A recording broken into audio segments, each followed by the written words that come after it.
이제 저 감독님 인사 말씀 먼저 듣고 시작하겠습니다. 이게 들리는 건가요? 예. 네, 안녕하세요. 조금 전에 보신 끝까지 간다 연출한 김성훈입니다. 반갑습니다. 주말 이 늦은 시간에 할 일이 없으신 건가요? 감사합니다. 되게 꽉 찼다라는 말씀을 들었는데 개봉했을 때 보셨으면 더 좋았을 텐데 저한테 돈이 안 되거든요. 근데 지금이라도 이 극장에서 열의를 갖고 봐주셔서 감사합니다. 감사합니다. 정말 극장에서 보신 분도 계실 거예요. 아까도 뭐 한 대여섯 번 본 관객분도 오셨던데 훌륭하십니다. 아마 오늘 처음 보셨던 분들은 아마 제목이 영화와 되게 어울린다. 그러니까 끝까지 간다라는 제목에 어울리는 영화다라고 아마 대부분 공감을 하실 것 같아요. 그러니까 근데 이 영화를 가만히 보시면 처음에는 끝까지 간다라는 제목이 이 두 사람의 그런 쫓고 쫓기는 그런 관계가 정말 끝까지 가는가 보다. 실제로 그렇게 가고 그런 걸로도 보이지만 또 한편으로 나중에 왜 고위층 경사들이 말하는 대화에서 저 친구 뭐 믿어도 되나 그래 말했을 때 뭐 무덤까지 간다 뭐 그런 말을 하잖아요. 그래서 네. 이게 두 사람의 관계가 끝까지 가기도 하지만 이 사람의 어떤 범죄 행각이라든지 이런 비밀스러운 것들이 정말 영원히 이렇게 묻혀질 정도로 끝까지 간다. 그런 중의적으로 쓰인 느낌도 있거든요. 그래서 이 제목을 쓰게 되고 어떻게 제목을 만들게 되고 그런 과정에 대해서 좀 듣고 싶습니다. 제목에 이 영화 뭐 아시는 분도 계실 텐데 이 영화를 좀 하는데 그 제작 기간이 좀 길었고요. 자의반 타의반 그러면서 그 제목 자체도 좀 변천사가 있었고요. 이 최초의 제목은 제가 맨 처음에 했을 때는 더 바디라는 영어 제목이었습니다. 바디 BODY 아시죠? 예. 이게 이제 저 영어 잘 모르지만 그 몸뚱아리 시체 뭐 이런 뜻이라고 합니다.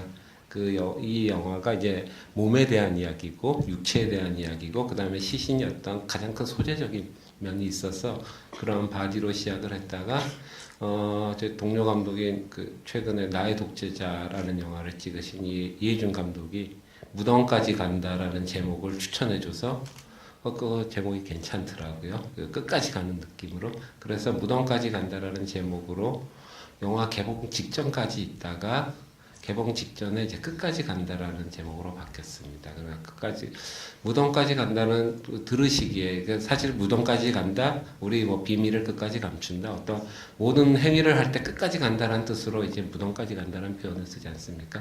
그런데 그런 뜻에서 무덤까지 간다를 써서 왔는데, 이 영화를 이제 저희가 이제 투자 배급했던 팀이 이제 쇼박스라는 회사가 있는데 거기서 이제 모니터링을 했을 때 이 영화의 장르에 대한 오해가 상당히 많았다 그러네. 영화를 이게 코미디 영화인가? 물론 이제 저는 이 영화가 코미디 영화의 또 요소가 상당하다 생각하고 코미디 영화라 생각해도 상관없다 생각하는데 홍보하는데 상당히 어려움이 있었다고 합니다. 그래서 차선으로 선택한 것이 끝까지 간다 했는데 사실 그렇게 처음에는 좋아하지는 않았습니다. 그 제목 자체. 예. 너무 좀 밋밋하다 그럴까요? 그러니까 모든 상황에 다 통용되는 이야기인 것 같아서 근데 개봉하고 나서는 가장 사랑하게 됐습니다. 영화 300만이 넘는 관객이 보고 많은 분사를 받았었으니까요. 속도 이야기를 어떤 이야기의 속도라든지 뭐 전개 속도 이런 걸 말을 안 할 수가 없는데 차로 친다면 어떤 몇 킬로로 달리는 시속 몇 킬로 달리는 어떤 차의 개념으로 영화를 속도를 맞춰 나갔는지.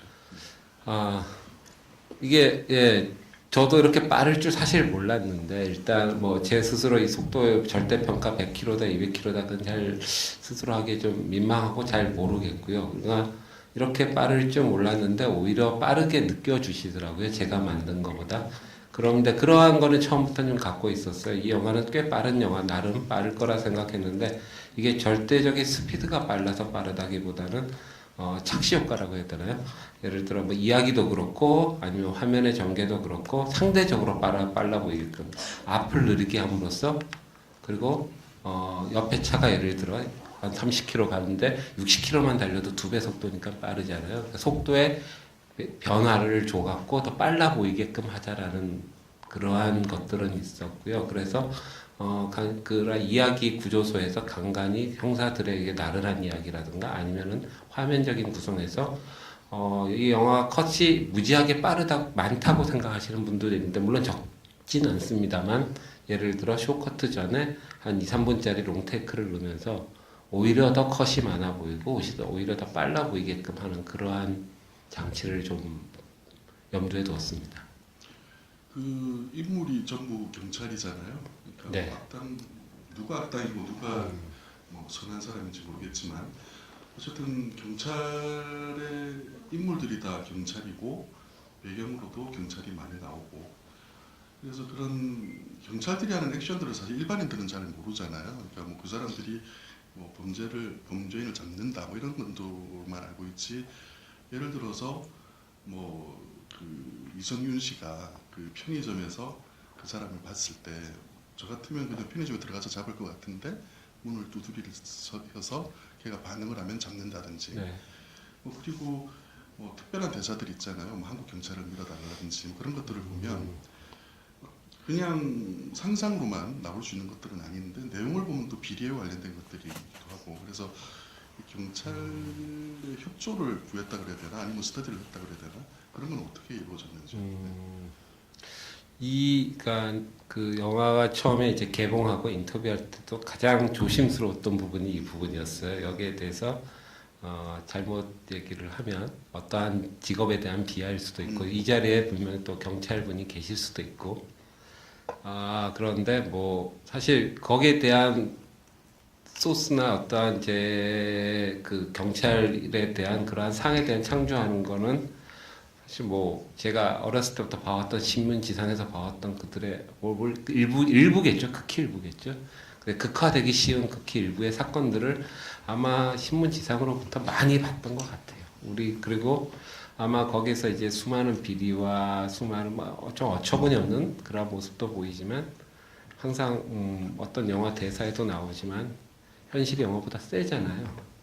그러한 것들에서 좀 아이디어를 넣어서 그러한 것들이 나오지 않았나 생각이 듭니다. 그리고 어렸을 때 옆집 아저씨가 경찰분이셨는데 그분은 참 좋으셨습니다. 좋으셨군요. 네. 이 영화의 그 인상 깊은 장면들을 중에 하나가 그 골목에서 하는 부감 쇼트가 있는데 이 촬영을 맡으신 그 김태성 촬영 감독이 명랑 찍은 김한민 감독의 그 활이나 김한민 감독 때문에 되게 유명해진 분이에요. 그래서 그 명랑에서도 보고 부감 쇼트가 되게 인상적이잖아요. 이 영화에서도 그렇고 그래서 그 김한민 감독하기 인터뷰해 보니까 자기가 발굴했다 그렇게 말을 하시던데 네. 어떻게 해서 이 촬영 감독하고 작업을 하게 됐고 그런 이미지에 대해서는 어떻게 이야기가 나누어졌는지 궁금합니다. 네, 뭐 뒤늦게 한 사실이지만 지금 들은 얘기지만 김한민 감독님이 잘 발굴해 주셔서 고맙고요. 그 덕택에 제가 이제 김태성 촬영 감독님을 알게 됐었겠죠. 발굴 그렇네요. 이제 활이라는 영화를 상당히 또 재밌게 봤고요. 거기서 이제 물론 이제 연출자가 의도한 화면도 있겠지만 연출자가 놓친 그러한 것들을 또 촬영 감독들이 또 창의적으로 콘티대로만 찍는 게 아니니까 그러한 것들이 뭐 정확히 몇 프로인지 모르겠지만 그런 면들이 보였고요. 또한 또 그분이 저희도 좀 날것에 강한 예를 들어 그분이 이제 특전사 출신이신데 그러니까 활 보면은 활이라는 영화 있잖아요. 그 박해일 씨가 전속력으로 뛰어가는데 김태성 촬영 감독은 카메라를 들고 거꾸로 들고 뒤로 전속으로서 박해일 씨 속도에 맞췄다고 하더라고요. 그 정도로 이제 남성적이고 그러한 그 스피드함에 뛰어나신 분이라 생각하고요. 저희 영화에서도 어떠한 정돈된 것보다는 좀 날것의 이미지를 좀 찍기를 원했는데 그러한 촬영 감독으로 가장 좀 적절하지 않나. 한국에서 그러한 날것의 느낌이라든가 그런 것들에 가장 잘 어울린다는 생각이 들었고 아까 이제 말씀하신 부감샷 같은 경우는 처음 촬영 감독하고 그리고 이 영화를 준비하는 제작진들하고 처음부터 이제 들어갔을 때 이 주인공이 이제 은밀한 행위를 많이 하지 않습니까? 은밀한 그리고 숨기려는 모든 행위를 하는데 누군가는 지켜본다는 뭐 전지적인 시점이라고 해야 되나요?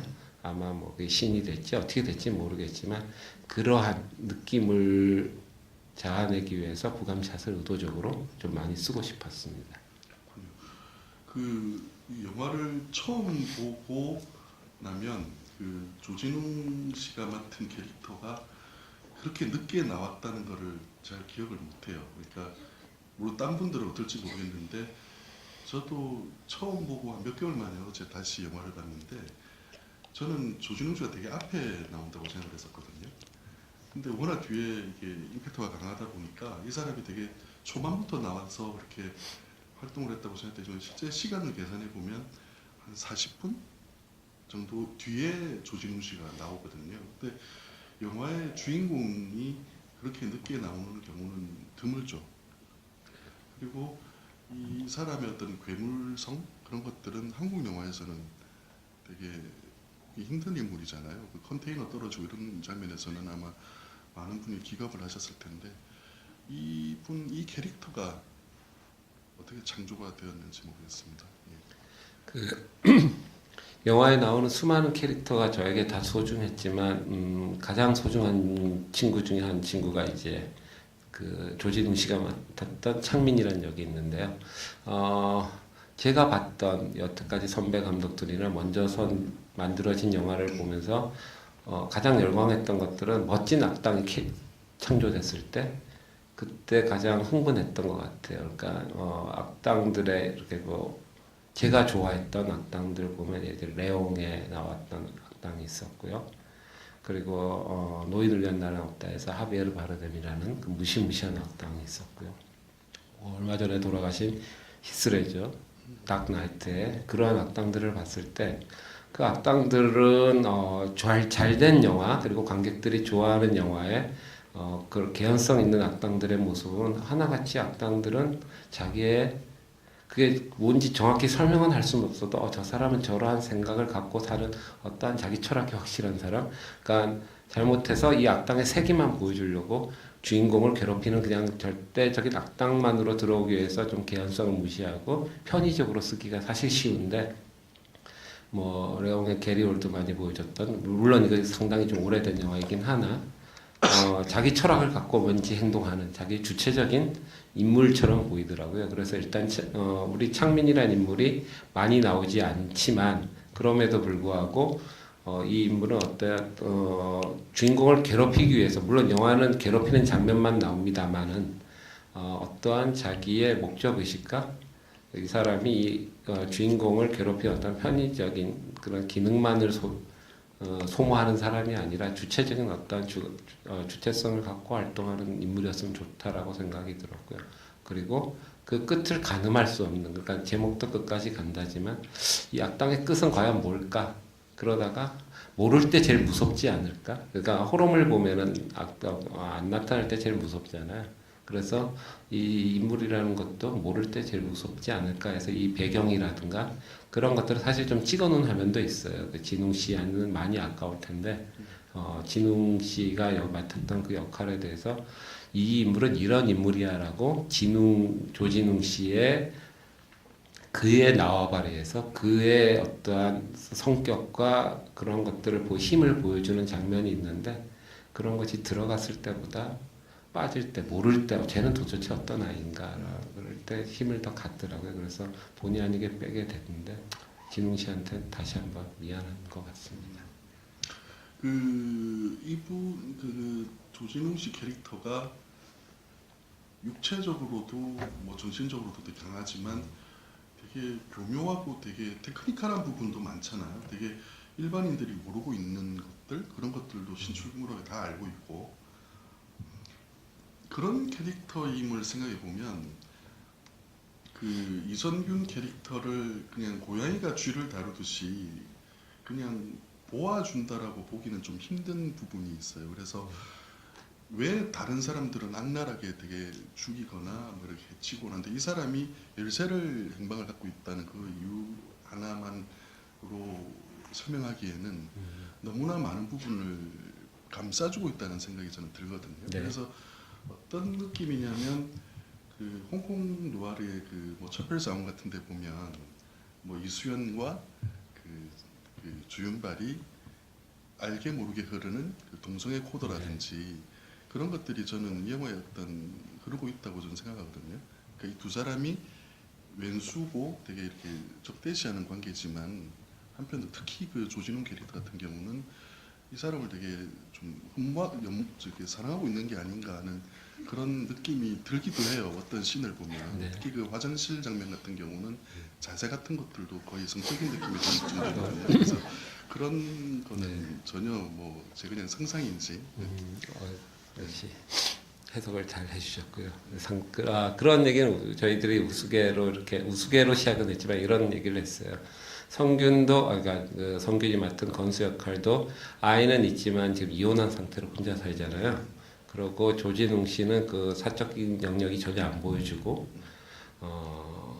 그 진웅 씨가 맡은 창민이라는 역이 그 성균이를 맡은 건수가 처음 그냥 단순한 보통 인물이었으면은 그냥 제거하고 뺏어만 가도 되는데 자기가 지켜보니까 건수란 인물도 자기 못지않게 좀 특이한 인물이고 일처리 하는 것들이 뭐 프로페셔널하고 멋있어 그런 데서 매력을 느껴서 좀 더 같이 있고 싶지 않았을까라는 그러한 상상들을 저희 했고 배우분들이랑도 그런 얘기를 좀 나눴던 것 같고요. 그리고 특히 이제 마지막 아파트에서 이제 싸우는 장면은 물론 이제 기를 빼앗아야 자기의 목적을 달성해야 되고 여태까지 당한 분노를 표출해야 하는 장면이긴 하나 그 육체의 욕조 안에서 둘이 포개져 있고 그 농안에서 포개져 있고 모습은 또 하나의 애정 장면 같은 느낌을 갖고 좀 찍었던 것 같습니다.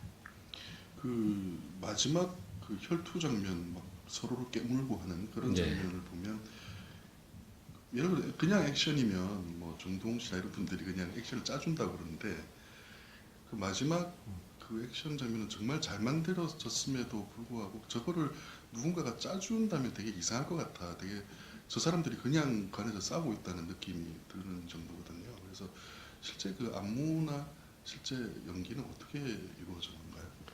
이 영화를 처음에 이제 하고 무술 감독을 만났고 성균 씨가 저는 이제 무술 감독하고 이러한 액션이었으면 좋겠다라는 얘기를 했고요. 그리고 성균 씨를 앉혀놓고 무술 감독님이 처음 하신 얘기가 감독이 요구한 걸 하려면 직접 맞아야 합니다라는 얘기를 했어요. 근데 사람을 사실 우리가 저희가 고소당할 일이잖아요. 사람을 직접 때린다는 얘기는. 그런데 어쨌든 그러한 그 어떠한 뭐 홍콩 영화나 이런 영화의 뭐 아크로바틱한 그런 멋진 액션의 향연도 있지만 그러한 것이 주는 즐거움도 있지만 저희 영화에서는 그러면 가짜일 것 같아 보였고요. 실제로 이렇게 싸우는데 이제 막싸움이라 그러나요?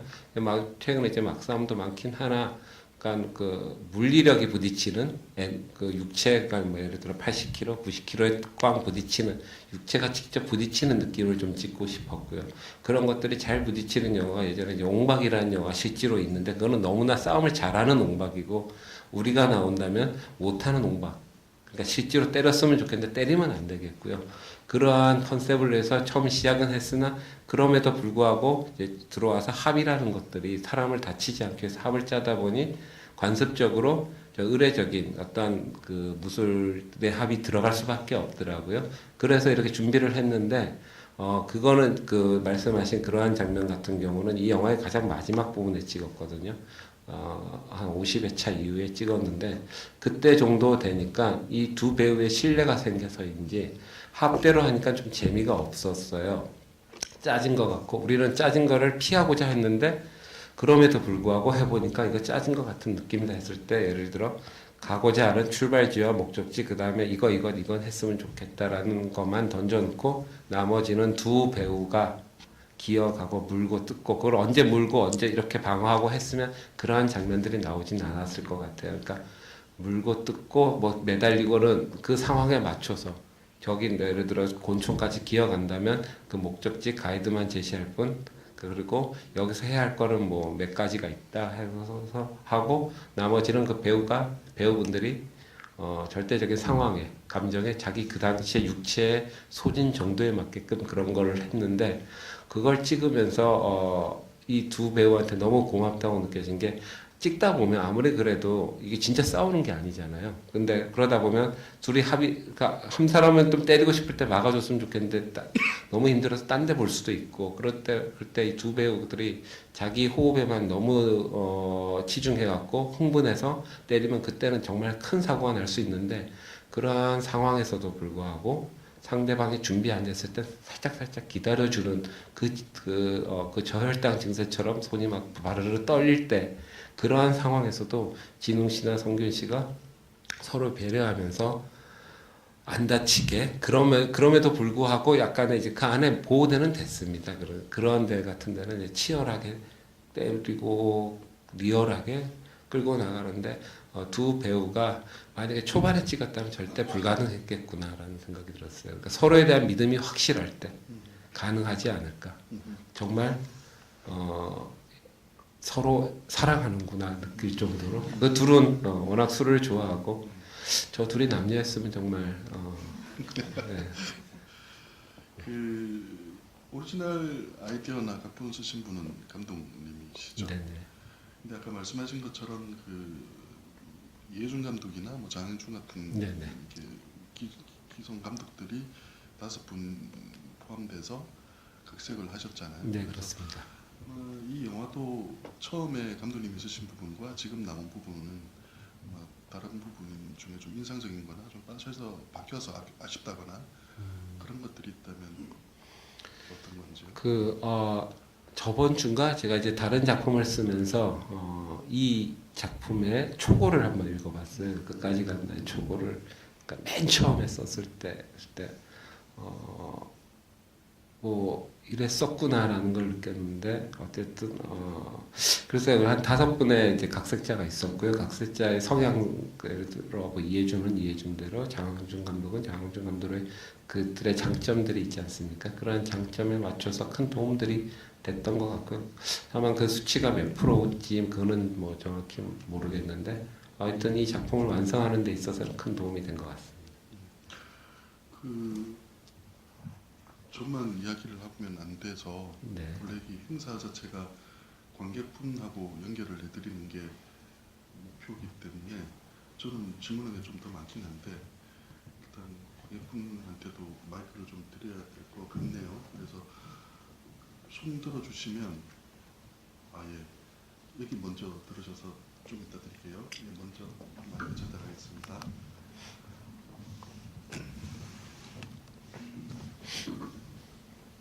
지금 경찰들이 일부 순경을 제외하고는 거의 다 범죄라고 할 수 있는 일을 하고 있잖아요.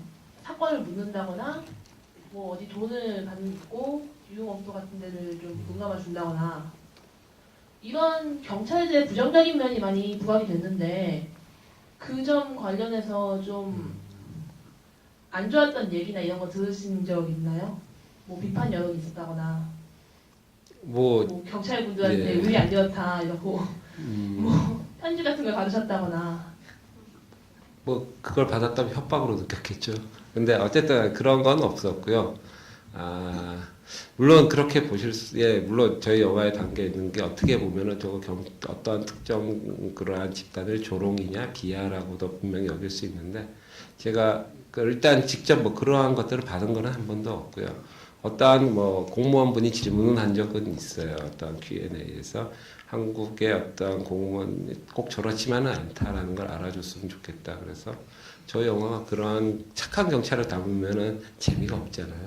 재밌으려고 저런 걸 한국에 없는 악당을 만들었다라는 답변을 드렸고요. 그리고 경찰이라는 직업을 저희가 선택한 거는 다른 이유보다도 경찰이라는 우리 사회를 유지하는 어떤 여러 직군들이 있을 텐데 특히 이제 청렴하고 그러한 양심과 어떠한 법의 테두리 아래서 그걸 지켜줘야 할 어떠한 직군들이 있다고 생각해요. 뭐 성직자분이라든가 정치인이라든가 그리고 공무원분들, 경찰분들 그런 분들이 가장 그러한 선의 모습으로 있어야 할 텐데 그러한 친구들이 악으로 있을 때 그러한 충돌감 그러면 영화에서 그런 또 배가 되지 않을까라는 생각에 그러한 직군을 선택했습니다. 예, 답변이 됐는지요? 예, 앞에 아까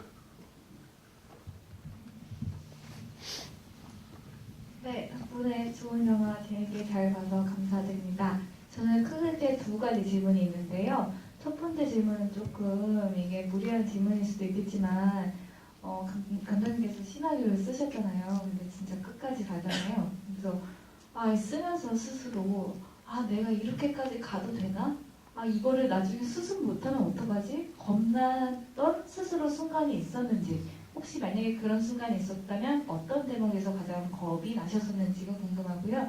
두 번째는 그 창민과 건수의 관계에서 물이 굉장히 많이 등장을 한다고 생각했어요. 처음에 화장실에서 그 변기 물 안에나 자맥질 시키는 것도 그렇고, 그 폭탄에서 결국에는 물 이미지가 한 번 더 사용되고, 또 그 다음에 건수가 깨어날 때 물 안에 있고, 그리고 건수가 결국에는 총을 이렇게 서랍에 넣고 이제 딸을 물어 강릉으로, 그것도 바다잖아요. 그리고 또 가는데 이상하게 그 장면에서 어항이 신경 쓰이잖아요. 왠지 어항이 신경 쓰이는데 결국에는 마지막에 어항이 깨져야만 이게 끝나게 된다, 이런 느낌이 드는데 진짜 어항이 깨지는 걸로 끝나게 되잖아요.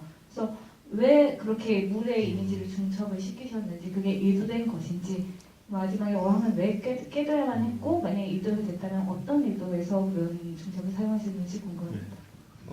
예, 네네, 신경 쓰게 해서 죄송하고요. 일단 먼저 질문하신 거 사다가 두려웠다라는 거, 두려움은 영화가 안 만들어지면 난 어떡하지? 그게 두려웠지 나머지는 두려움은 없었습니다. 이거 안 들어가면 어떡하나? 그건 꽤 무서웠어요. 재앙이죠. 안 들어갔어요. 그러고 그 물에 대한 이미지는 꼭 그런 건 아닌데, 사실 강릉 그 마지막 아이가 놀러 가는 그거는 사실 물에 대한 이미지로 생각을 안 했었는데 지금 발견해 주셨고요. 오늘 이후로는 그것도 의도했다고 말하겠습니다. 그 물은 꼭 그런 건 아닌데, 예를 들어 어떠한 종교 집단에서는 어떤 죄를 없애주고 그럴 때 물을 쓰지 않습니까? 성수라는 그런 물을 발목을 담그든 머리에다 뿌리든 몸 전체를 옛날에 담갔다 그러는데, 그러한 의미로 쓴 거는 딱 하나는, 예를 들어 그 창민이 창민이라는 친구를 물에 수장시키고 나서 건수가 욕조 안에 있잖아요. 그러한 것들이 자기 스스로 자기의 죄를 사하려고 들어간 거 아닐까. 그리고 자기는 이제 원래 의도대로는 이제 딸을 만나러 가야 되는데, 가장 순수한 사람을 죽이고 가는 모습일 때, 물론 이제 더러워진 어떠한 육체의 땀이겠지만, 그러한 육체보다도 어떠한 영혼을 좀 씻고 싶지 않았을까 해서, 그러면 과도한 의미를 부여하지는 않았지만 제 스스로는 저런 성수 이미지일 거라는 생각도 했었고요. 그리고 그 어항, 그게 좀 속썩였던 장면인데, 그 안에 그거는 어항, 그 액션 장면에 어항들이 많이 나오잖아요. 그리고 항상 깨지고 그 안에 있는 물고기는 바닥에서 튀어요. 그래서 돌아가셔요, 물고기들이. 저희는 동물할 때는 없었고요. 그래서 어항을 두되 말씀하신 대로 상당히 불편하게 저거 깨질 거다라는 거, 물고기는 죽을 거다라는 모든 관객들이 다 알고, 영화 많이 본 사람들은 학습이 돼 있잖아요. 그랬을 때 저 물고기는 죽을 줄 알았는데 심지어 총도 맞았는데 어항이 나중에 물이 요만큼 남아있어 커트를 찍긴 했는데 그런데도 불구하고 저 물고기는 살고 있다라는 거를 좀 약간 뒤튼다고 해야 되나요? 그런 잔재미를 위해서 넣고, 그 안에 있는 물고기가 잘 묘사는 안 했는데 그 보고예요. 그 보고가 화가 나면 배가 이렇게 부풀어 오르거든요. 컨디션 안 좋으면 총 맞고 부풀어 올랐다가 나중에 다시 가스가 빠져서 산다라는 느낌으로 찍기 했는데, 그 보고가 사람 디렉션도 힘들지만 그게 그래서 상당히 오랫동안 그 배우들 깔아놓고 보고야 제발 기분 풀어 했는데 그게 잘 쉽지는 않았어요. 그래서 어쨌든 그 장면이 빠지게 됐습니다. 그 보고는 살아있다라는 걸 쟤 죽었으면 어떻게, 그 보고를 사랑하는 분들, 보고 매니아들 있을 텐데 그분들한테 쟤 살아있어요라고 보여주고 싶었습니다. 네. 당시에는 그런 장면이 꼭 나오는데 불안하는데 그게 스릴러에서 재미죠. 저게 터질 것인가 안 터질. 근데 안 터지면 짜증날 것 같아요. 이게 총 쏘고 했는데 각도상으로 보면 안만 깨지는 게 오히려 좀 이상하긴 한데, 그게 그 테이블 위에 멀쩡하게 있으면 오히려 좀 심심할 것 같다는 생각이 드네요. 네. 다음 질문 받아볼까요? 예, 아이고, 이쪽 먼저 가고 드릴게요. 예, 이쪽 먼저 받겠습니다. 예, 이쪽. 예. 아니, 아까 평론가님 말씀하셨던 것처럼 되게 스피드 있는 전개 덕분에 제가 영화를 보는 데 너무 긴장을 많이 해서 크레딧 올라갈 때도 벌렁거리는 심장을 진정시키느라고 되게 고생을 많이 했는데 너무 좋은 영화 일단 너무 감사드리고요. 제가 드리고 싶은 질문은 저도 2가지 정도가 있는데 직접 각본을 쓰셨다고 했는데 영화를 보면서 되게 캐릭터가 진짜 잘 맞는다는 생각을 많이 했어요. 그래서 그 각본을 쓰시면서도 미리 배우 두 분 조지훈 배우님이나 이성균 배우님 두 분을 염두에 두고 쓰셨는지 아니면 뭐 캐스팅 뷰화 같은 게 있으시면 말씀을 해주셨으면 좋겠고 또 장면들이 되게 인상적인 장면들이 많이 있긴 했는데 저는 처음에 타이틀이 떴을 때 빛이 새어나오는 장면도 되게 인상적이고 그게 무슨 장면인지 잘 모르겠지만 혹시 그것도 뭐 오프닝 크레딧 처음 시작할 네, 때 처음 했을 때 틈으로 빛이 새어나오는 장면 그게 어떤 장면인지도 좀 말씀을 해주셨으면 좋겠습니다. 이제 캐스팅은 그 염두에 두고 썼냐라는 질문에 대해서는 성균 씨 이제 처음 미팅했을 때 감독님 이건 누구 염두에 두고 썼어요 했을 때 브래드 피트요 이래 있거든요. 뭐그 성균을 염두에 안 했다 그러면 또 서운할 거지 않습니까? 그래서 제가 가장 좋아하는 브래드 피트가 거기서였으면 좋겠다. 근데 그 친구 우리 영화 제작비보다도 개런티가 많겠죠. 일단 저랑 대화가 안 될 거고요. 그래서 뭐 특별히 염두에 되는 건 브래드 피트고요. 조지는 하비에르 바르뎀이고요.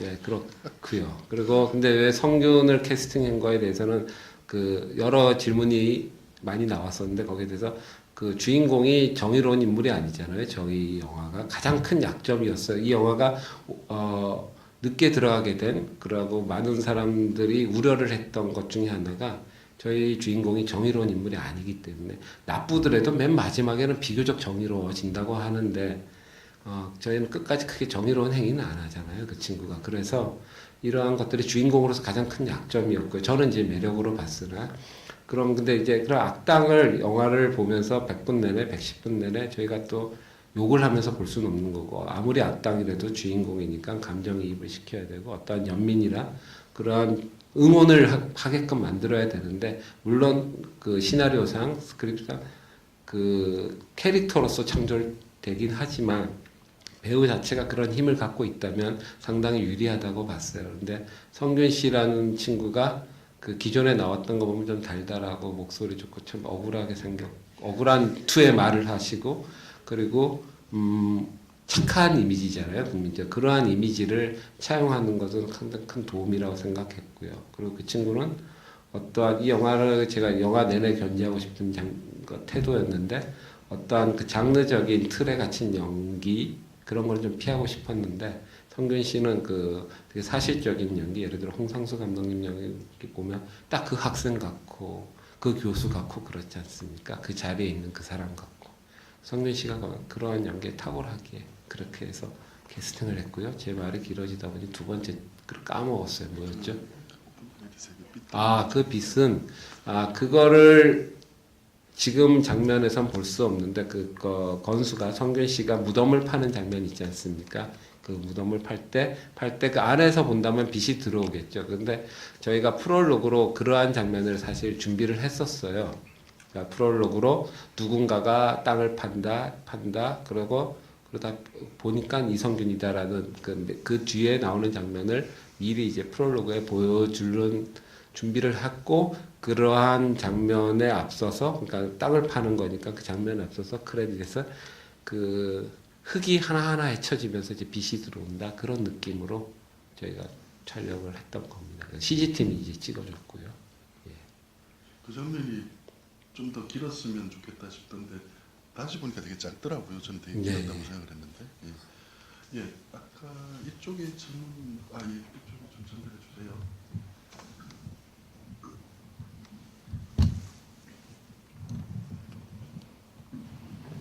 저 오게티 한두 가지만 지적하고 그 내용에 대해서 여쭤볼까 하는데요. 네. 처음에 초반에 어머니 시신을 은닉하려고 그 병원 장례식장 관뚜껑을 열고 닫을 때 있잖아요. 네. 분명히 닫는 순간 나무못에 한 좀 많은 부분이 떨어져 나갔어요. 근데 그걸 물끄러미 좀 장례 지도사인가 그 사람이 보고도 아무런 뭐 설명도 않고 무슨 아무런 조치가 없더라고요.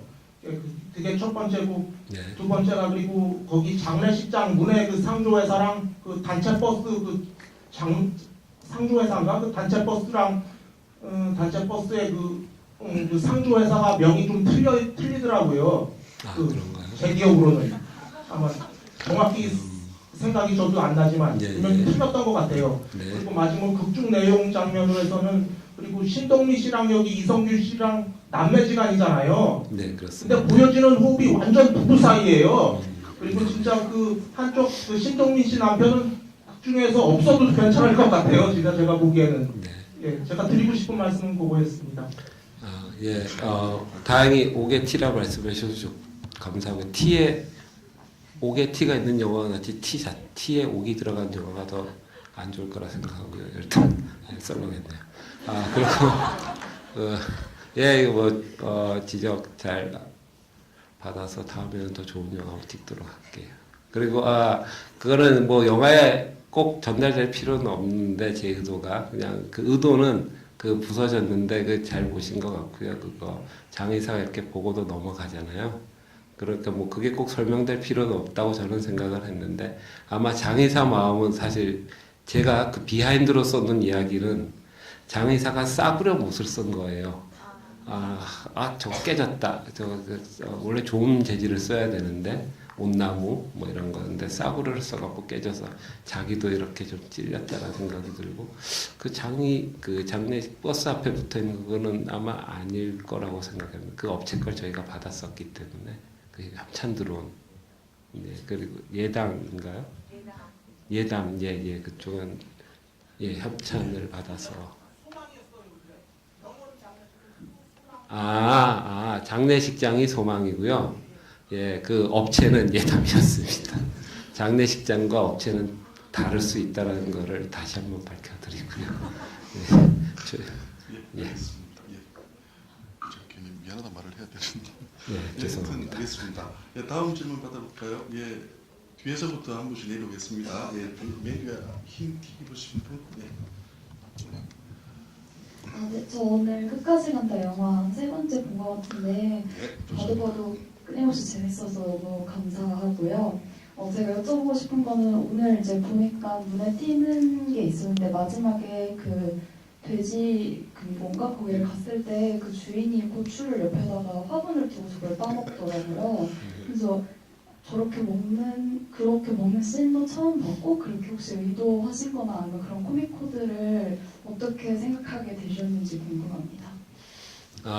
의도를 일단 했고요.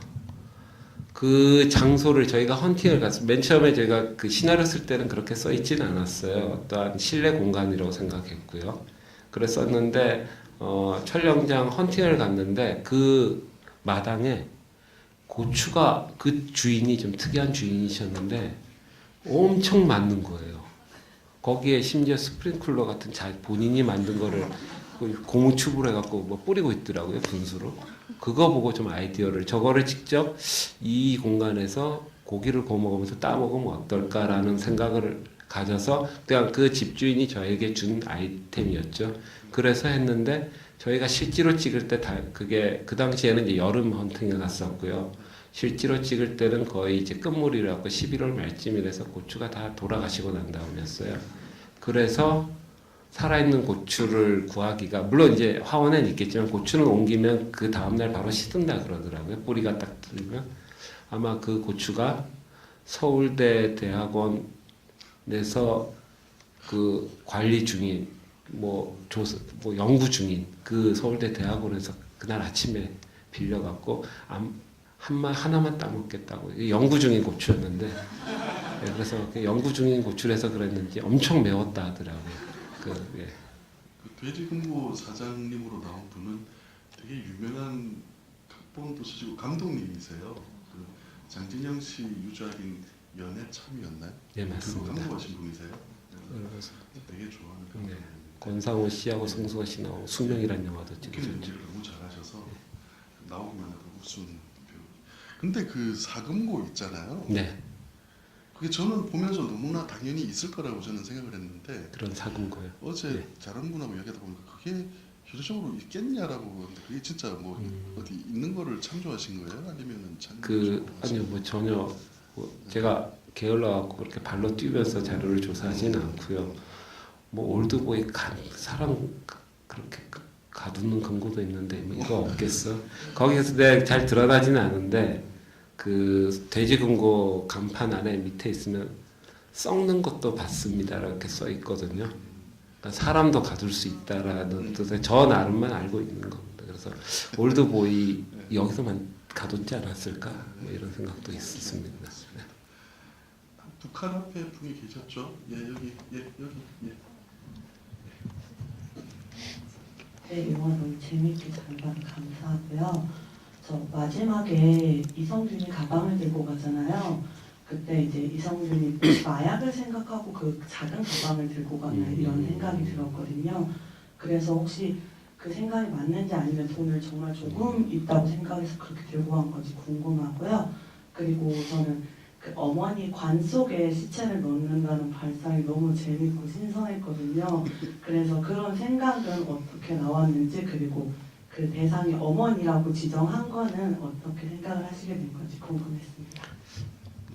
일단 그 가방은 그 아마 100명이 봐도 100명 모두 다 그렇게 생각 단 한 명도 안 하실 텐데 제 스스로의 생각은 그 여태까지 이성균 씨가 맡은 그 건수라는 인물이 옳은 행동을 안 했잖아요. 근데 나중에 어떤 재화를 얻게 되는데 그때 그 가방의 크기가 그가 갖고 있는 죄의식과 욕망의 크기라고 생각했어. 그게 만약에 예를 들어 이민 가방 끌고 가면 참 못돼 보일 것 같더라고요. 저 짓하고 저 근고에서 이렇게 많다 생각하고 요 정도 사이즈면 요 정도겠지라고 요 정도 갖고 올 그러한 요량으로 갖고 가지 않았을까 뭐 요 정도 있겠지 그러한 마음으로 그러한 가방 크기를 상당히 나름 세밀하게 뭐 별의별 사이즈를 갖다 놓고 또 너무 작으면 재미없고 그러한 거를 했고요. 그 다음에 어머니 관 같은 경우는 왜 그랬을까요? 저는 상당히 도덕적인 사람인데 그렇게 비윤리적인 행위를 하진 않습니다. 저희 어머니 아직 살아계시고요. 그리고 그 어머니관으로 설정한 거는 그거를 이제 쓰면서 많은 반대에 부딪히긴 했어요. 그러니까 그 남자를 넣잖아요. 그러니까 남녀에 대한 문제도 있더라고요. 그래서 어머니관에 넣으면 너무 끔찍하다. 그럼 누구로 하냐? 아버지로 하자. 뭐 이러한 아버지는 좀 나지나 봐요. 저는 그렇게 생각하지 않았고요, 물론.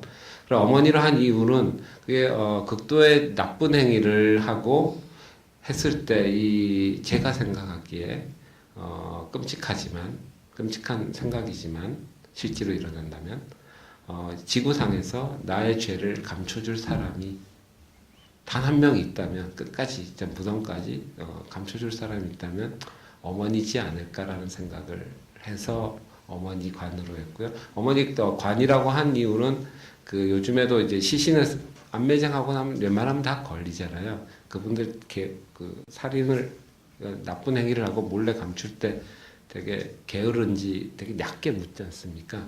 그럼 다 걸리더라고요. 그래서 가장 완벽하게 하려면 그 동양에서나 서양도 마찬가지고 무덤은 금기된 공간이지 않습니까? 경찰분들도 뭐 탐침봉인가 이걸로 찌르면서 거기에 안매장 됐을 때 이렇게 뒤진다고 하더라고요. 사냥개를 동원하고. 근데 무덤에는 어차피 사람이 묻혀 있는 곳이고 그렇게 무덤을 만들어 놓으면은 어느 누구도 조사하지 않지 않을까? 그게 가장 완벽한 은닉이지 않을까 생각해서 관을 생각했고 그 어머니 관이 된 거는 아까 먼저 말씀드렸던 그러한 나의 죄를 감춰줄 사람 뭐 그렇게 해서 설정했습니다. 고개를 끄덕이시는 거 보니까 답변이 된 거죠, 그렇죠? 그 한국 영화에서 5만 원권이 그렇게 어마어마하게 나온 거는 돈의 맛하고 영화죠, 그렇죠? 근데 액수로는 돈의 맛이 더 많은 것 같은데 이 영화에서 저는 극장에서 처음 봤던 때 이게 카메라 뒤로 이렇게 뒤로 빠지잖아요. 그래서 처음에 2칸 정도까지 이렇게 블록이 있을 때는 뭐 저 정도 했는데 이게 세 번째 보이기 시작할 때는 저도 이게 좀 대책이 안 서고 이게 공간의 깊이가 네네. 너무 이게 볼륨이 큰 느낌이 드는 거예요. 그래서 이게 시각적으로는 그렇게 표현이 됐는데 시나리오 상에는 뭐 어마어마하게 돈이 많더라 이렇게 하진 않았을 거잖아요. 그래서 어떤 액수라든지 볼륨에 대해서 시나리오 상의 표기는 어떻게 되어 있었나요? 시나리오에 그림을 그리진 않았을 테니까. 예.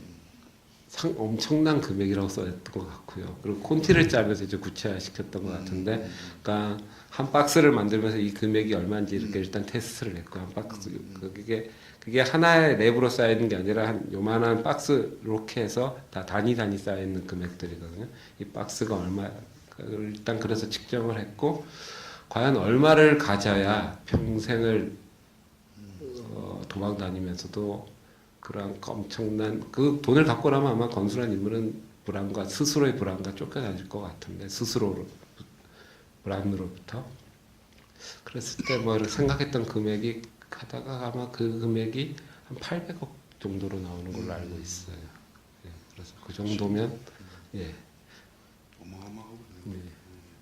저번에 뭐 마늘 밭에서 한 50억 나오지 않았나요? 예전 신문 기사 자주 보시는 분들은 우리나라에서 마늘밭에서도 50억 나오는데 막 까짓 거 누구 돈인지 모르지만 예. 역시 평론가보다 감독님들이 통은 커요. 그죠? 네. 하여튼 예 그렇다고 그러네요. 두 줄 앞에 두는가 한번 있었죠? 예 여기. 예.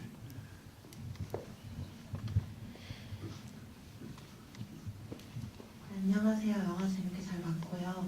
저는 원래 스릴러나 무서운 영화를 되게 못 보는 스타일인데 그러니까 어두운 데서 뭐가 튀어나오지 않을까 이런 걱정 때문에 거의 가리고 보는 편이거든요. 근데 이 영화 같은 경우는 보면서 조금 안정되게 볼 수 있었던 게 어두운 곳에서는 오히려 뭐 개가 나온다든지 뭐 아무것도 없다든지 오히려 조시경 씨 봤을 때는 오전 6시 아파트에 싸울 때도 되게 대낮에 싸우고 하는데 그런 점이 있어서 보통 일반적인 액션물의 클리셰라든지 이런 거 일부러 피하시려고 노력하신 것 같다는 생각을 했어요. 근데 좀 더 감독님의 의도를 좀 더 자세히 듣고 싶습니다.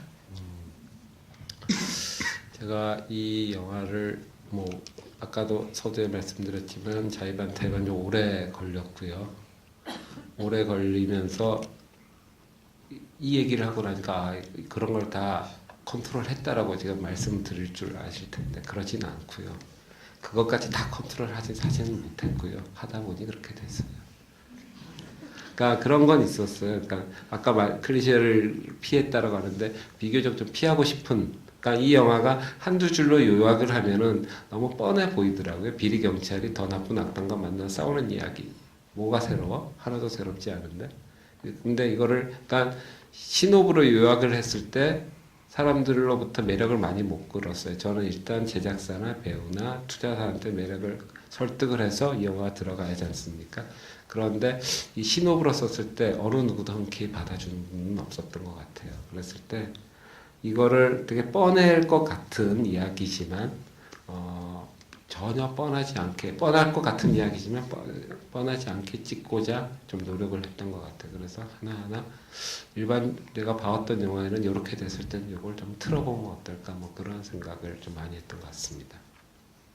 이 영화가 여자분들이 보기에 그렇게 거부감이 없었던 것 중에 가장 큰 이유는 이성균 씨 때는 역할이 컸던 것 같아요. 그러니까 보통 상은 조승우 씨가 많이 받고 다니지만 사실 여성들이 되게 좋아하는 배우 중에 한 명이 이성균 씨인데 이 영화에서 이렇게 영화를 2번 보고 3번 보고 하시다 보면 이성균 씨가 눈이 커지는 지점이 항상 있어요. 그러니까 이성균 씨가 눈이 커지는 지점이 뭔가 발생했을 때죠. 근데 뭐가 발생했을 때 이성균 씨 항상 이상한 말을 혼자 막 하죠. 뭐 엄마 미안해, 뭐 관해 뭐는 엄마 사실 그러니까 너무나 어처구니 없는 상황에서 그 사람이 막 눈이 커질 때마다 얘 또 이상한 거 또 맞닥뜨렸구나.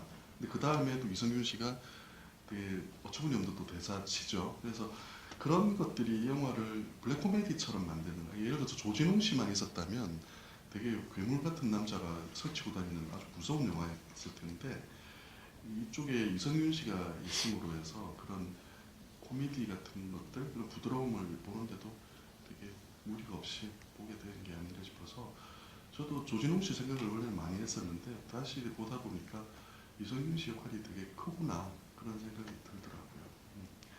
일단 뒤쪽에 말 드리겠습니다.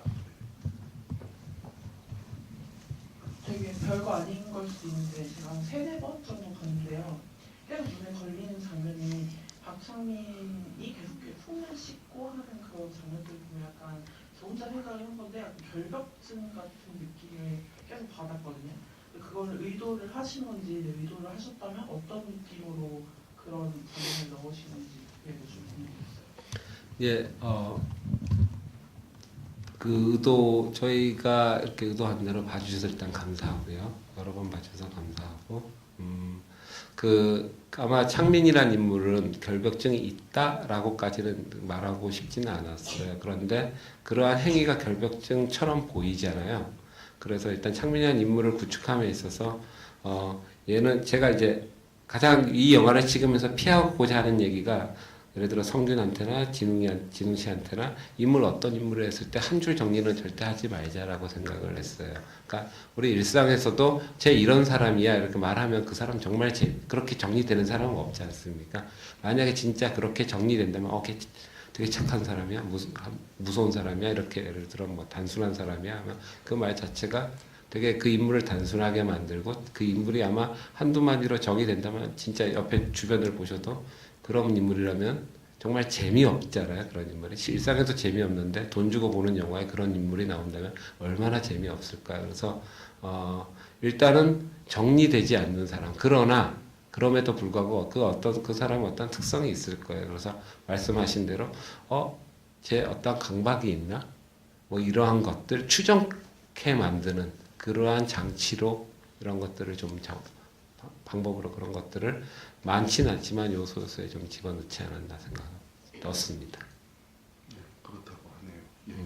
다음 질문 이쪽에 드리겠습니다.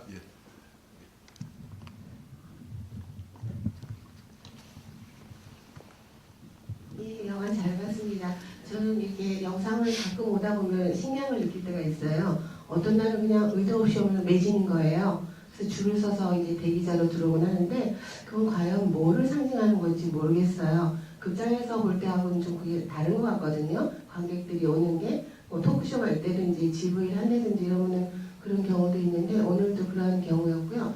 제가 질문 드리고 싶은 거는 옆에 평론가님도 계시고 또 감독님도 제작자들하고 많은 회의를 하셨을 테니까 한국 영화에 있어서 제작 단계에서 이제 구성 단계에서 기획 단계에서 아무래도 관객 수를 염두에 두고 제작을 하잖아요. 근데 요즘은 보면은 웃음 코드도 간간히 유머 코드도 심어놓고 또 이제 뭐 눈물 코드도 심어놓고 하는데 그런 거하고 꼭 일치를 하는지 관객 동원이 그래서 요즘 많이 이슈가 됐던 국제시장도 뭐 평론가들이 이런데 저런데 해도 관객은 몰리잖아요. 어떤 그에도 노이즈 마케팅일 수도 있는데 그래서 이제 기획 단계에서부터 꼭 제작비가 많이 들어간다고 해서 관객이 모이고 이런 건 아닌 것 같아요. 그래서 이제 이 끝까지 간다도 뭐 제작을 할 때부터 기획 단계에서부터 우리가 요렇게 해서 뭐를 좀 요렇게 심어서 제작을 해서 관객 동원을 얼마만큼 해보자 이런 게 있었을 것 같아요. 아까 초도에 300만이라고 말씀을 하셨는데 그 의도한 거하고 맞아 떨어졌는지 아니면 좀 더 동원할 수 있었는데 아쉬운 점이 뭐였는지 궁금합니다. 제 아이가 이제 올해 8살 된 딸 아이가 있는데요. 그 유치원에서 나팔꽃 씨를 갖고 왔더라고요. 하나도 안 나더라고요. 심어도 꼭 나는 건 아니더라고요. 그러니까 저희가 웃음 코드나 감동 코드나 이런 거 심는다고 그대로 전달될지도 분명히 않을 것 같고요.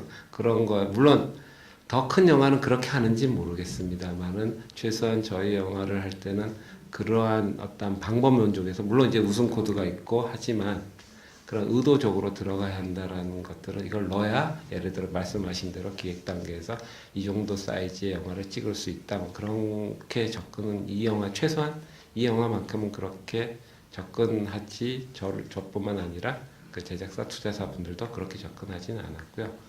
그리고 344만 정도 된 걸로 알고 됐고요.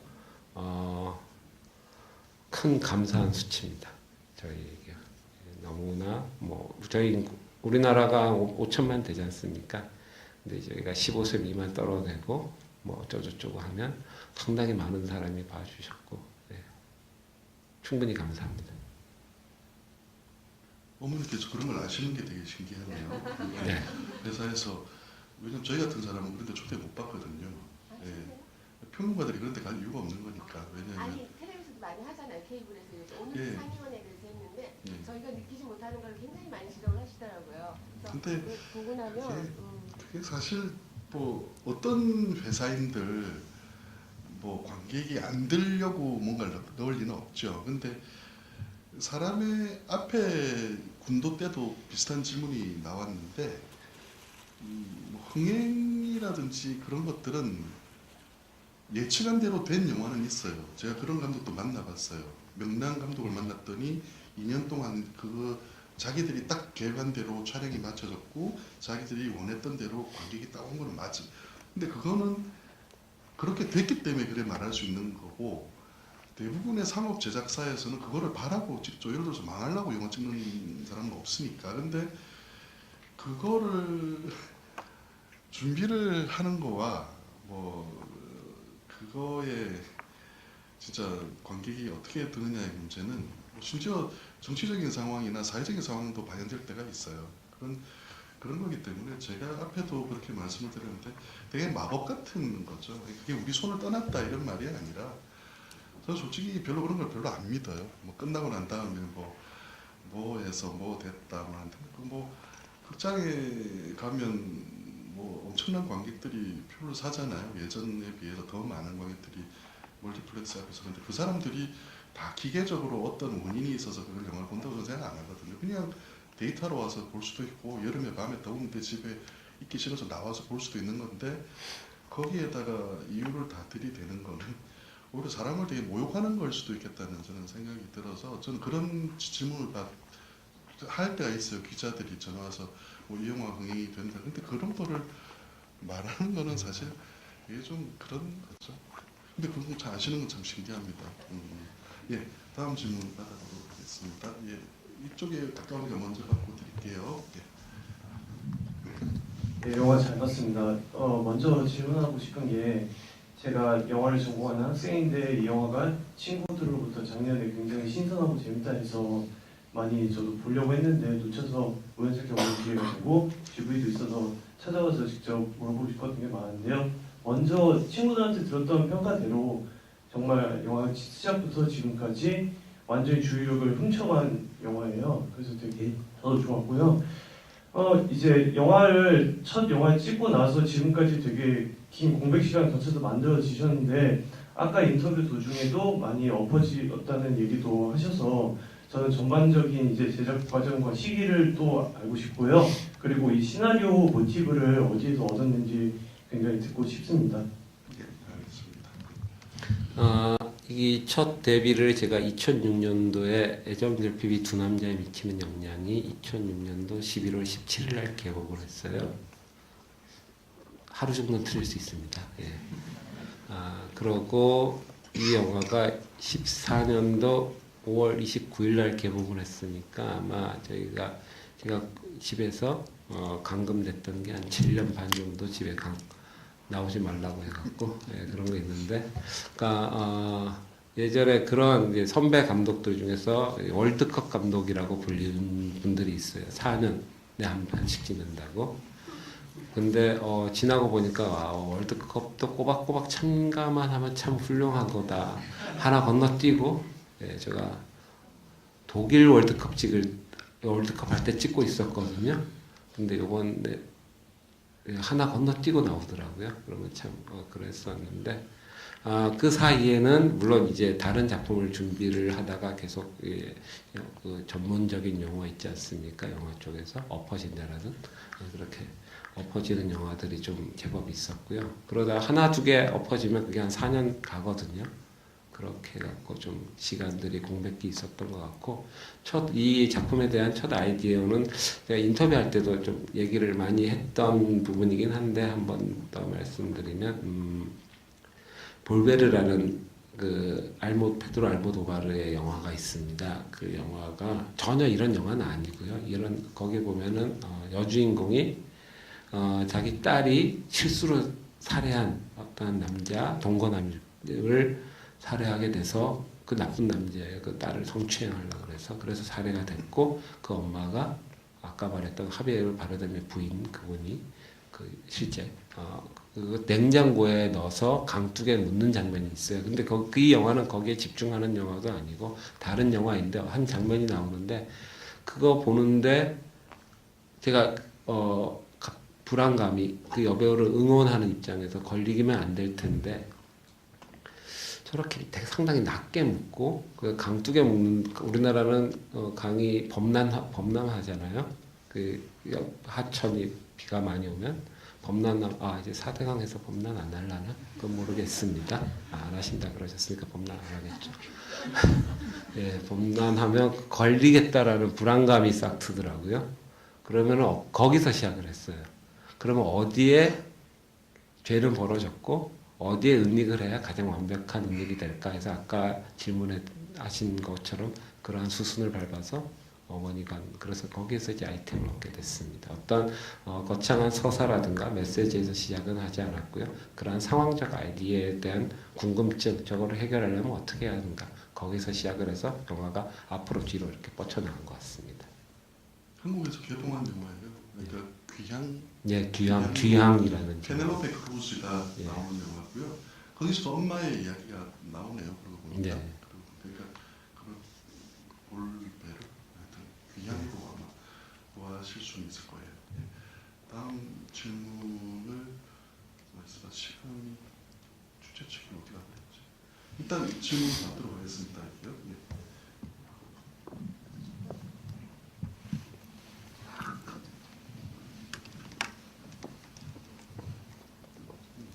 안녕하세요. 일단 영화 잘 봤고요. 네, 크게 한 가지 묻고 소소하게 2개 정도 여쭤보고 싶은데 먼저 감독님 이게 얘기가 앞선 질문에서 나왔기 때문에 이제 이어서 말씀을 드려보자면 데뷔작을 하시고 좀 오랜 기간 자의반 타이반 쉬지게 되셨잖아요. 그러면서 제가 한 인터뷰를 읽었었는데 그렇게 이제 끝까지 간다를 준비하시는 동안 감독님께서 좋아하셨던 다른 영화 작품들을 많이 보면서 공부를 많이 하셨다 이런 얘기를 많이 들었어요.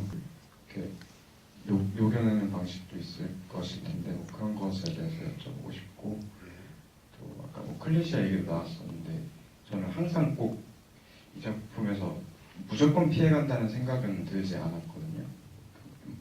필요한 장면에서는 적극적으로 그런 클리셰들을 사용하기도 하셨던 것 같은데 그런 부분이랑 또 연결지어서 답변을 해주시면 좋을 것 같고 아까 작은 2개는 그 칸 영화제 감독 주관에 초청을 받으신 작품이라 그러셨는데 그런 칸 영화제에 관련된 좀 작은 비하 같은 것들이 있다면 무엇인지 듣고 싶고요. 그리고 마지막으로 그 컨테이너 떨어지는 장면 있잖아요. 그 장면에서 좀 그 장소가 어딘지 되게 궁금했었거든요.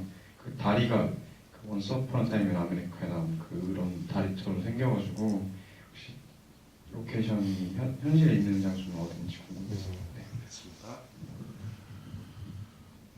제가 손으로 꼽아놨는데 첫 질문이 뭐였죠? 촬영하는데. 그 말씀하신 사진 축제 좋아하시나 봐요. 그러니까 그거는 그 결과적으로 그렇게 됐는데 맨 처음에 써놓고 어디서 많이 본 대사 같아라고 했어요. 그런데 왜 살인의 추억에서 그 도치법을 쓴다든가 형사가 그렇게 싸움을 못해 형사가 이런 대사가 있잖아요. 그 송강호 선배님하고 김상경 선배하고 처음 맞닥뜨렸을 때 그런 거에서 파생됐구나라는 거를 제가 뒤늦게 알고 쓰면서 상당히 좋아했어요. 제가 그 살인의 추억을 아마 거의 뭐 100번 가까이 봤을 것 같은데 묻어 있구나 나 안에. 그게 만약에 잘 반감 없이 받아들여진다면 저는 좀 좋은 성과라고 생각을 했고요. 차용하는 방법 중에 하나는 그러한 제가 받았던 느낌을 차용을 했던 건 많은 것 같아요. 그러니까 여러 영화들이 담겨 있을 텐데 제가 먼저 봐왔던 좋아했던 많은 영화들이 담겨 있을 텐데 예를 들어 그 코엔 형제의 데뷔작인 분노의 저격자 이제 블러드 심플이라는 영화가 있어요. 거기에서 보면 총 격발 장면 같은 것도 있어요. 근데 저희랑 상황은 많이 다른데 그때 제가 그 감독이 의도했든 의도하지 않았던 어마어마한 그 장면에서 별 장면이 아닌데 어마어마한 스릴과 서스펜스를 느꼈거든요. 그러한 것들을 그러한 느낌, 내가 왜 여기서 이 느낌을 받았지? 그런 것들이 있지 않습니까? 그런 똑같이 상황은 다르더라도 예를 들어 저희가 이제 창조해낸 상황에서도 아마 이걸 보는 관객들한테 이러한 느낌을 전달하고 싶다, 이러한 방법을 써보고 싶다라는 생각들은 많이 갖고 왔고 그거를 저에게 많은 키를 던져줬던 작품이 이제 코엔 형제 영화들이 좀 많습니다. 그런 것들이 물론 또 히치콕으로부터도 많이 왔고요.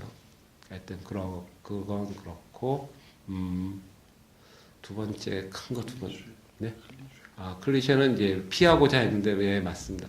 그러니까 있는 것도 있고요. 뭐 거기에 대해서는 내가 정확히 몇 개를 했고 몇 개를 이걸 피했고 그건 저 또한 잘 모르는 부분이 있고 가장 중요한 거는 가장 제가 이거는 그러니까 가장 제가 재밌는 방법을 택했다고 하면 그게 솔직한 대답일 것 같아요. 그리고 정확한 대답일지 모르겠지만 가장 솔직한 대답은 이거 클리셰든 뭐 클리셰라고 낙인을 찍든 안 찍든 아니면 의도적으로 피한 것도 분명히 있고요. 의도적으로 썼던 것도 있을 텐데 가장 정확한 솔직한 대답은 이거 썼을 때 내가 재밌나에 집중을 했던 것 같습니다. 그래서 재밌으면 쓰고 재미없으면 과감히 빼자라고 접근을 했고요. 칸에서의 뭐 에피소드는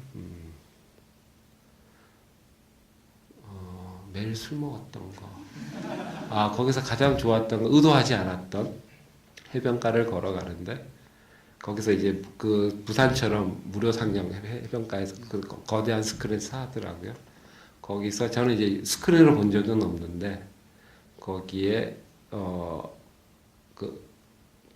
제목이 뭐예요? 더 베터가 놈놈놈의 원작이 됐더라고요. 방향이 무겁잖아요. 예, 그거가 나오는 걸 보고 상당히 우연히 지나가다 보고 그 앞에서 한 30분 동안 그 영화를 봤는데 스크린에서 처음 봤거든요. 예, 클린트 이스트우드라든가 이런 너무 멋있었습니다. 예. 컨테이너 장소. 그리고 컨테이너 장소는 대전 어디죠? 저희 PD님 있는데 어디죠? 아니요, 크게 얘기해 주세요. 가양 비례공원입니다. 대전에 있는 겁니다. 그거는 그 장소가 저희한테 준 선물이라고 생각했어요. 그러니까 원래 시나리오 쓸 때부터 그렇게 떨어지는 컨테이너를 묘사하지는 않았어요.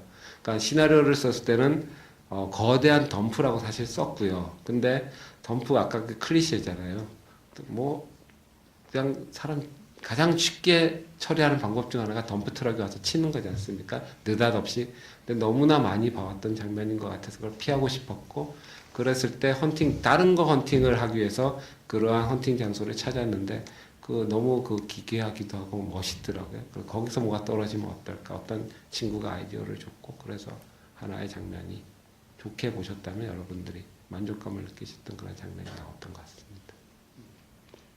칸은 일반인들은 못 보는 영화제죠. 입장이 안 되거든요. 그래서 하긴 그게 맞는 말이죠. 왜냐면 전 세계 영화인들이 다 이렇게 패스를 받고 오는데 일반인까지 받았다가는 부산 영화제도 지금 표를 못 받는 판인데. 그런데 유일하게 특별 섹션이 있어서 이게 사이드에 있는 극장에서 코미디나 대중적인 영화를 간혹 트는 경우가 있고 밤에 그게 여름은 아니지만 봄 시즌이지만 우리처럼 여름 비슷한 시즌이어서 밤에 이렇게 거대한 스크린을 설치해서 영화를 보여줘요. 그냥 해변에서 영화를 보는 건데 저는 페데리코 펠리니 영화를 그때 거기서 봤는데 우리 생활로처럼 그렇게 부산 영화처럼 그렇게 시설을 잘 해놓고 하는 그렇지가 않아요, 걔들이. 그래서 그냥 한 10분 이상 앉아있기 힘들죠. 해변에서 그 영화를 안 봤으면 또 모르겠지만 실제 한국 영화 관계자들은 술로 매일 지새느라 실제 거기서 큰 재미있는 일이 나올 게 없어요. 사업이 이루어지는 곳이기 때문에 거기서 배우들이 내 옆에 같이 있어도 내가 그 배우한테 신경 쓸 이유도 없는 거죠. 다 일하러 온 사람들. 그러니까 사무가 이루어지는 곳이고 스캔들이 벌어지는 곳이 아니기 때문에 생각보다는 되게 심심한 곳이죠. 어마어마한 있을 줄 알지만 그런 건 없습니다. 예, 마지막 질문 한 분 더 받을 수 있다고 하네요. 예, 올해 마지막 질문 받고 끝내도록 하겠습니다. 안녕하세요. 그 영화가 되게 전반적으로 남성적인 영화잖아요. 거칠고 등장인물들도 다 남자, 대부분이 남자고 주인공도 두 남자고 등장인물로 여자 나오는 것도 여동생이나 엄마나 되게 여성성 캐릭터잖아요. 그런데 그 마지막에 사금고의 열쇠가 립스틱이잖아요. 그게 어떻게 그 립스틱을 그런 남성적인 캐릭터한테 줄 생각인지 그게 궁금해요. 그 열쇠가 보관되고 나온 곳이 신체의 일부분이지 않습니까? 그랬을 때 물론 그 꺼낼 때 그 광민이라는 그분은 돌아가신 분이고 그 시체로부터 꺼내긴 하지만 열쇠가 이렇게 울퉁불퉁하잖아요. 아플 것 같더라고요. 가장 부드러운 곳에서 그게 립스틱의 가장 그나마 인간을 존중한다는 차원에서 좀 부드럽게 들어가고 부드럽게 나오는 그런 감초지의 열쇠. 내가 이렇게 인간을 위하는 마음에 광민이가 아플 것 같아서 그걸 했어요. 숨기고자. 숨기고자 하는 이유도 있었고요. 처음 꺼냈을 때 안 보이고자. 그런데 이제 뭐 각진 거를 하면 아플 것 같아서 그랬습니다. 질문에 놀라운 대답이네요. 질문 대단한데 알겠습니다. 일단 시간이 정해져 있어서 일단 질문 대답 시간은 이만 줄여야 될 것 같고요. 감독님 다음 계획이나 이런 걸 포함해서 마지막 인사 말씀 듣고 가도록 하겠습니다. 지난 한 해 2014년에는 지금 여러분 이 자리에도 많이 와 계시는데요. 이 끝까지 간다는 작품으로 인해서 이 작품은 저에게 큰 어떤 축복이다. 저한테 되게 감사한 작품이 됐고요. 그리고 지난 이제 이 작품을 찍기 한 7년 반 동안 영화에 대해서 많이 생각을 했었는데 또 이 작품을 찍고 나니까 그간 동안 또 많이 생각을 하게 됐고요.